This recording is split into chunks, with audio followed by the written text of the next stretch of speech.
sug ha iga tagin laba muuqaal oo kaa yaabi doonta ayaan isbarbar dhigayaa walaalkayga Soomaaliyeed labada muuqaal si aqliyaysan ila dhageyso midka koobaad Soomaalida ee dawladda deegaanka Soomaalida Itoobiya ku nool dhamaantood waa arin maxaan ku raadayay aad iyo aad noo dhiirigelinaysa muuqaalkan muuqaal aad u dheer oo 30 daqiiqo soconayo haddaad u baahan tahay YouTube-ka ka soo heli doontaa madaxweynaha maanta talada haya xilligii hore oo madaxweynaha ahaa wuxuu noqday madaxweynihii ugu horeeyay ee Soomaaliyeed ee jigjiga ka dagay khudbadii uu jeediyay Soomaa wada qaada kare waxaa ku jira khudbadiisa inuu leeyahay xitaa dagaalkii 77 ee Itoobiya aynu ku qaadnay waynu ku qaldanayn wuxuu kaloo leeyahay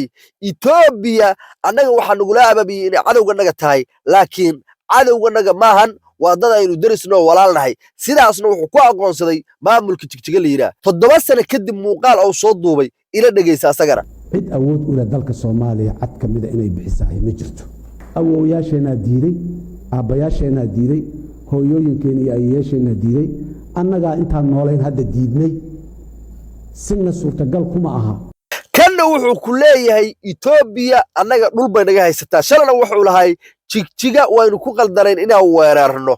tanna wuxuu leeyahay Itoobiya dhul bay naga haysataa waa wax wanaagsan madaxweyne Soomaaliyeed inuu sidaa yiraahdo laakiin waxa ka horeysa khudbadii hore oo uu jeediyay oo social media ku jirta inuu apologize ka bixiyo inuu yiraahdo waxa saas u dhaceen qalaf iga dhacayo waxa ummadda Soomaaliyeed waxa ku kasbay inuu faahfaahin siiyay laakiin aqli maahan shala saaran u hadlay maanta saaran u hadlay madaxweyne anagu aqliga mali ini ma tan baynu raacnaa mase tan baynu raacnaa labadan muuqaal oo 7 sano u dhaxaysa kee runa ma kii shalay baa runa mase kan maanta yaa runa dadka si aad wax u sheegtida Soomaaliyeed ee madaxweynaha u tahay ma dad jiifaad u haysataa ma dad aqliga laabaad u haysataa ma dad waxaad u haysataa wixii markaa jira aan si toos u fahmaynin wixii laga soo gudbay aan xasuusnayn ma waxaad u haysataa dad iska soo kaca oo iska caba madaxweyne anagu dadka shacabka ahayood matalaysana maskaxdanada inaad ku ciyaarto maaha annagu waxaynu rabnaa Xasan Sheekh Maxamuud qofka uu yahay inaynu ogaano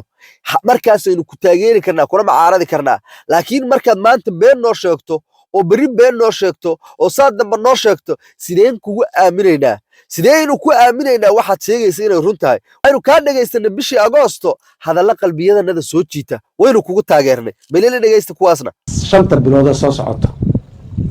ee sanadka nooga dhiman dawladda Soomaaliya qorshaal cadcad u yaalo oo ay rabto inay gaarto dalka shabaab in laga xoreeyo koow saddex muuqaal oo isdiidan oo Xasan Sheekh Maxamuud meela aragtaan xageen u raacnaa anagu madaxweynahanaga maxaynu ka qornaa runa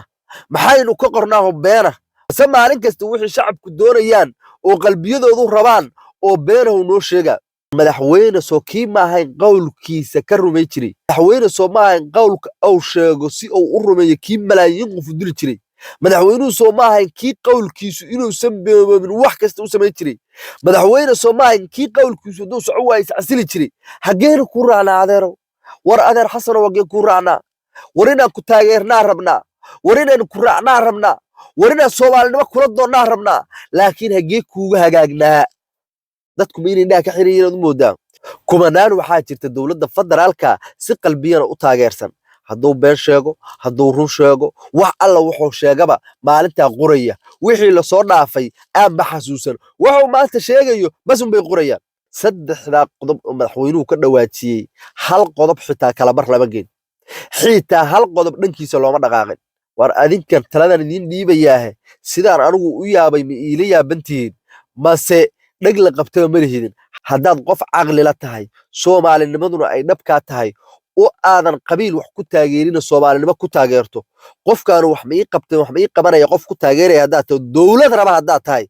Xasan Sheekh Maxamuud anu sheekadiisa waa la yaabe bal qaybta soo komatiga fikradaada noogu dhiib haddaad ka mid tahay dadka Xasan wuxuu sheegaba iska rumaysta waxaad igu qancidaa saddexdan muuqaal oo iska hor imaanaysa maxay tahay madaxweynuhu muxuu kala jeeday arwaakaas haddaad maxaafid tahay igu qanci waa ka yeelaa walaalkayo ugu dambeyntii dawladda federaalka waxaan dhihi lahay war anagu dadka shacabka ahaayaan nahay waxaanu rabnaa waxaanu in ka qorno wax aynu idin diiwaan gelino waxaanu rabnaa inaan ogaano meesha aad u socotiin